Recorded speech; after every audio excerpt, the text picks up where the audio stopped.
Hello and welcome to all our viewers in Nigeria and around the world to Midday News on Global Television, coming to you live from the nation's capital, Abuja. I am Godwin Sunday. A quick reminder that Global Television is on DSTV channel 365 and StarTimes channel 276. You can download the Global TV Nigerian mobile app for Android and iOS devices to keep track of our broadcasts. And now to the news. Barely 2 years after a bill that was passed at the twilight of Buhari's administration, National Assembly service from the Contributory Pension Scheme, CPS, they are currently seeking a return to the scheme. The National Assembly Service Pension Board Establishment Act enacted in April 2023 created a separate pension board for the National Assembly personnel, effectively removing them from the CPS under the Pension Reform Act 2014. With the implementation of the National Assembly Pension Board Act yet to commence, recent developments suggest a shift in perspectives among the Assembly management and staff. A member of the House of Representatives, Iduma Igarewe, has called for the cancellation of the 2025 Unified Tertiary Matriculation Examination, citing what it described as a catastrophic institutional failure by the Joint Admission and Matriculation Board, JAM. Igarewe, who leads the Southeast Caucus in the House, made the call during an interview where he faulted the entire process of conducting the examination. A protest organized by the Trade Union Congress (TUC) over unpaid allowances has compelled the federal government to pledge payment of the overdue allowances within the next 48 hours. The protest was over unpaid allowances and other outstanding entitlements owed to workers, some dating back to January 2025. Our correspondent was there and reports. The workers, dressed in red attire, blocked the main gate of the Ministry of Finance, effectively shutting down operations and disrupting traffic flow. They carried placards with messages such as "Wale Edun released the payment file" and "Please pay our entitlement," demanding immediate payment from the Finance Minister, Wale Edun. The protest was marked by the refusal of the protesters to engage with lower-ranking officials and their insistence on speaking directly with the Finance Minister. Attempts by ministry officials to open dialogue were rebuffed, and the protests continued throughout the morning, causing significant disruption. In response to the protest, the federal government gave a firm assurance that all outstanding payments, including allowances and wages award, would be settled within the next 48 hours. 48 hours, you will receive your payment. So on this note, I want to thank you people for agreeing to allow us to enter the office so that we do our work for you to have what you are looking for. Your voice has been heard and we will not disappoint you. This protest was made to the protesting workers and under the TUC as a direct reaction to their demand for the improved welfare conditions and the clearing of arrears. We've seen the approval. We want it to translate into Naira and Kobo within a reasonable time. In the meantime, we are not calling off this action, sir. We are only going to suspend for a while. We will provide further instruction on our platform when we will resume here tomorrow. I wish to also put on notice, Honorable Pamsec, that all affiliates of TUC have been put on red alert. Tomorrow, we will converge here. But I tell you, comrades, further directives will be, you will see it on your platform on the next line of action. Force. The protest successfully pressured the government to commit to resolving the issues of unpaid allowances promptly. Godwin Sunday, reporting for Global TV News. The House of Representatives has passed for second reading a bill for an act to authorize the issuance from the Federal Capital Territory Administration Statutory Revenue Fund of the Federal Capital Territory Administration account a total sum of over 1.7 trillion naira. Our correspondent, Uyi Agbomufwegwe, completes the story. The sum of 150 billion 353,906,168 naira is allocated for personal costs, while 343,773,677,448 naira is earmarked for overhead costs. The balance of 1,289,690,124 naira is designated for capital projects for the service of the Federal Capital Territory, Abuja, for the fiscal year commencing 1st January and ending 31st December 2025. The bill was formally read on the floor of the House by the House Leader, Honorable Julius Iyonve. Rise to move that the bill for an act to authorize the issue from the Federal Capital Territory Administration's Statutory Revenue Fund of the Federal Capital Territory Administration account the total sum of 1,783,823,708,392 naira only, of which the sum of 150,353,906,168 naira only is for personal costs. In a related development, the House also passed for second reading a bill for an act to establish the Private Intelligence and Investigation Council. The proposed legislation seeks to create a regulatory framework to ensure professionalism, ethical conduct, and accountability among private intelligence and investigation firms. The bill was presented on the floor by its sponsor, Honorable Ahmed Satomi. A regulatory framework that ensures professionalism, ethical conduct, and accountability of private intelligence and investigation firms, standardize the industry's practice, provide accreditation and certification, promote continuous training and development, foster collaboration between private and public security sectors, enhance the integrity and effectiveness of private intelligence and investigation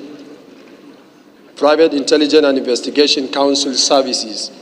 The Non-Communicable Disease Alliance has challenged the National Assembly to support funding and policies for integrating hypertension screening, diagnosis, and management into primary healthcare centers nationwide. At an advocacy visit to the House of Representatives, the group of healthcare professionals also asked for a dedicated budget line for hypertension and other non-communicable diseases.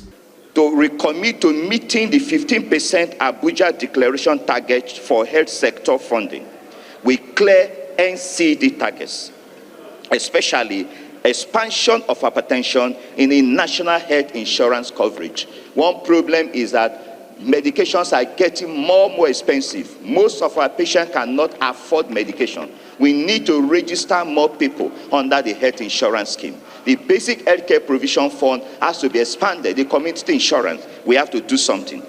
Uyi Agmofwegbe reporting for Global TV News.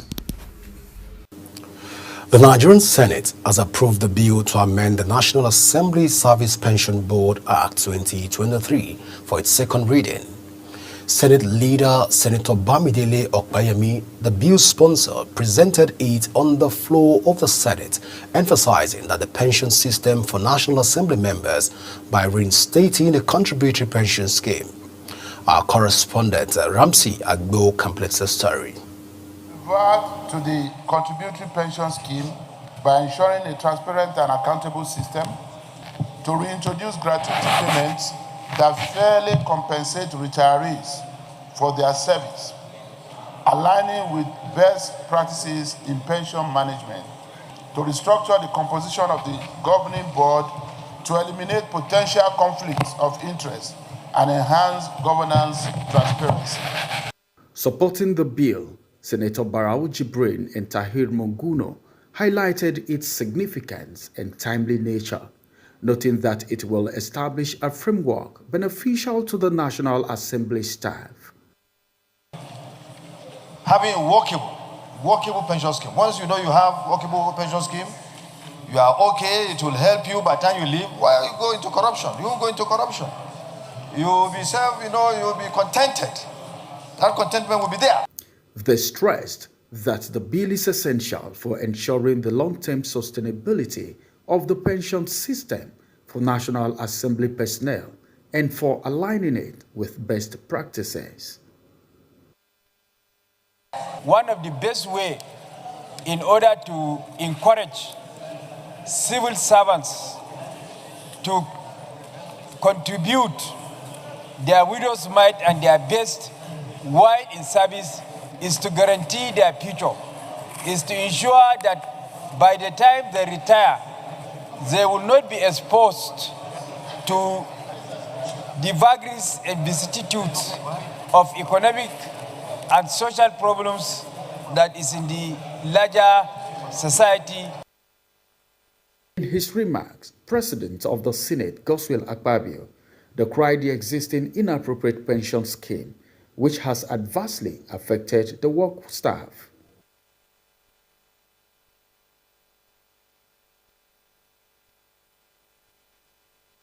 It's for the benefit of our staff, and then make sure that we get their inputs to know the best way forward, because it's been in contention since we resumed in 2023. And as I speak now, even the pension board has not been constituted. And I know that billions and billions are lying. And then a lot of the staff who retired, some of them are sick, some have died without collecting their pensions and gratuities. So it's something we need to look at very fast and take a decision that will be in the overall interest of the staff of the National Assembly. The bill now awaits its third reading and further deliberations before it can be enacted into law. Ramsey Enoch Agbo reporting for Global TV News.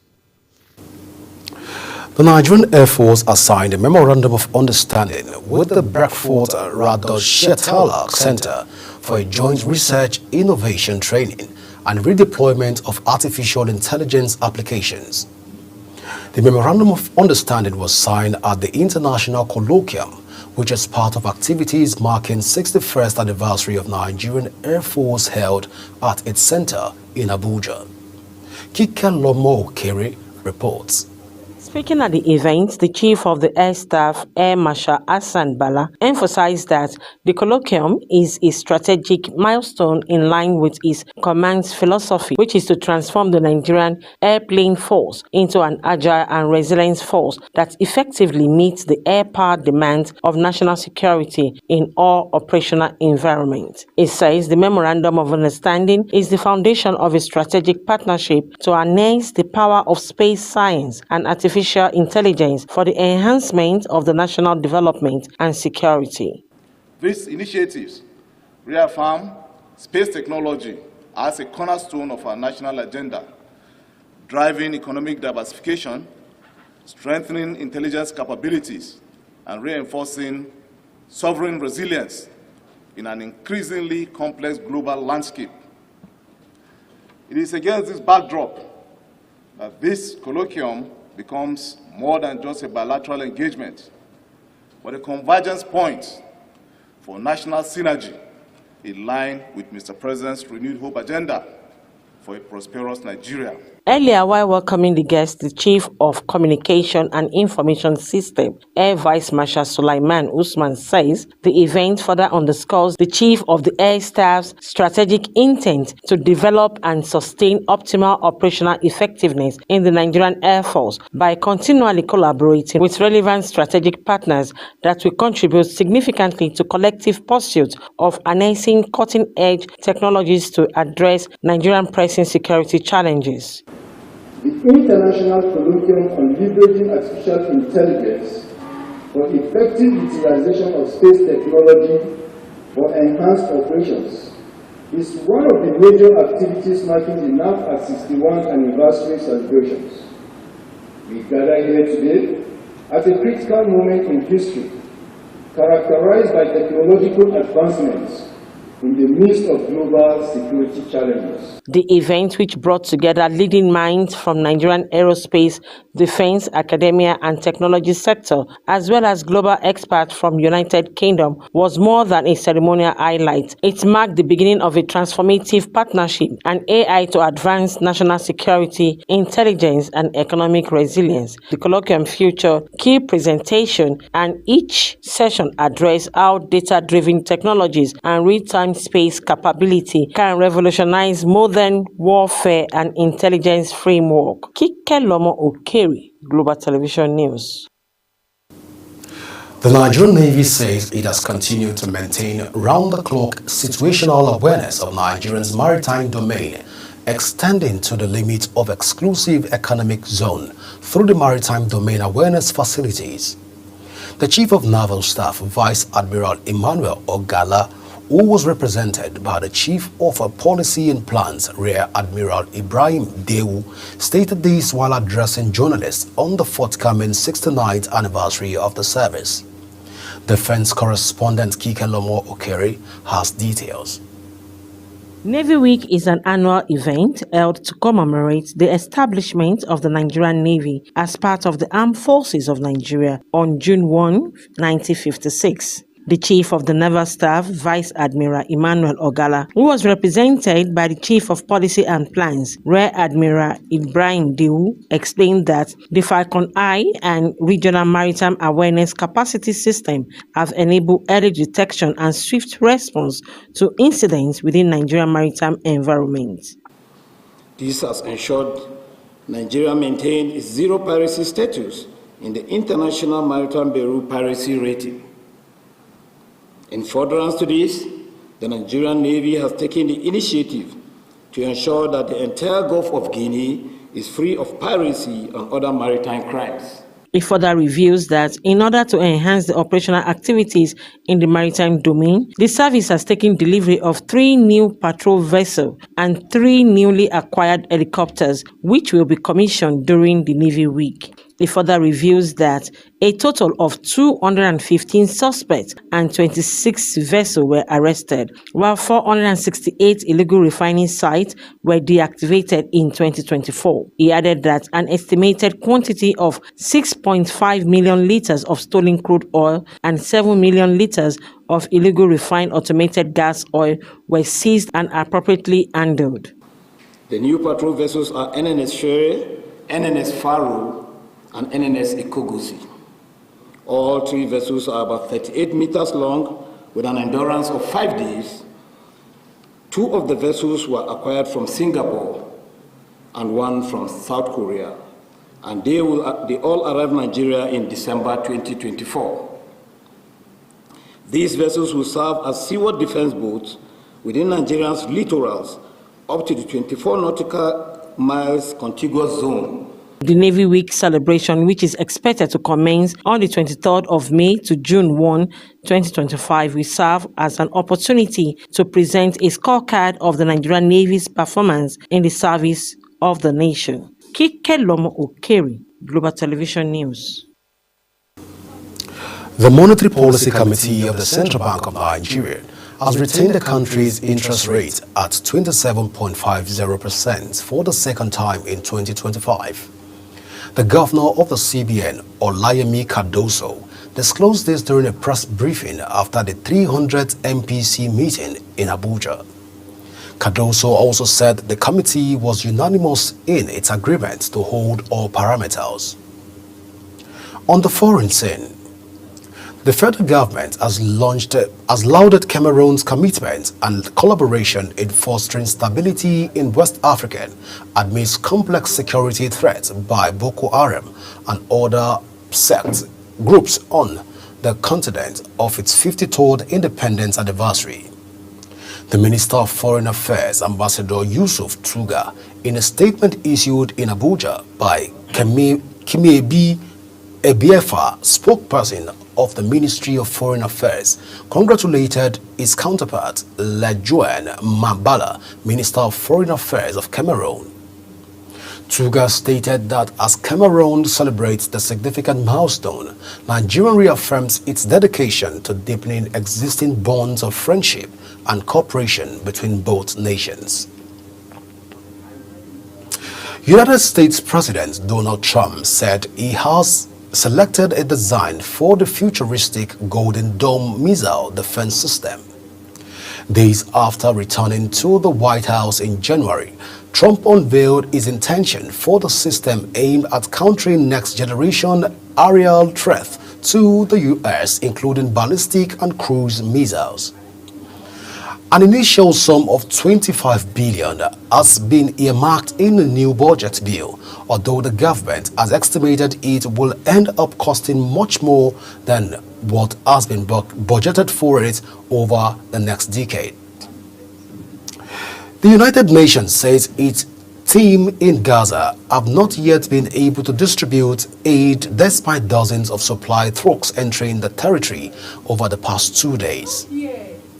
Israeli officials says 93 trucks entered Gaza on Tuesday, carrying aid including flour, baby food, medical equipment, and pharmaceutical drugs.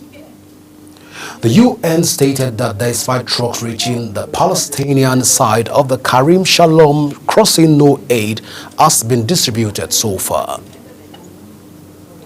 Flying Eagles captain Daniel Barmei is optimistic the team will put up a better showing at 2025 FIFA Under-20 World Cup in Chile. Aliou Zubairu's side finished third at the just concluded 2025 African Under-20 Cup of Nations in Egypt. The West African lost 1-0 to eventual champions Amajita of South Africa in the semi-final before overcoming host Egypt 4-1 on penalties in the third-place match.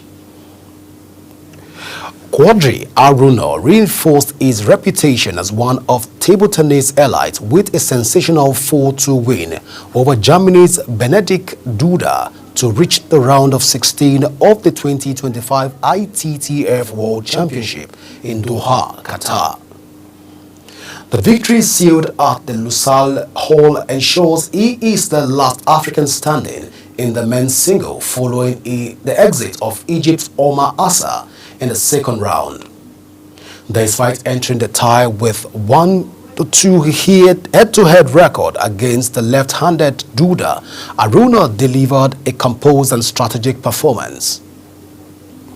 For still on sport, Rangers International go head-to-head with Kwara United in a high-stakes encounter in the semi-final of the 2025 President Federation Cup today at Mobolaji Johnson Arena. The match pits two Nigerian Premier Football League sides against each other, with a place in the final of the country's oldest football competition up for grabs. Both teams come under the fixture of back-head and victories in the quarterfinals. Rangers narrowly edged Plateau United 1-0 in Abuja, while Kwara United saw off Akwa United.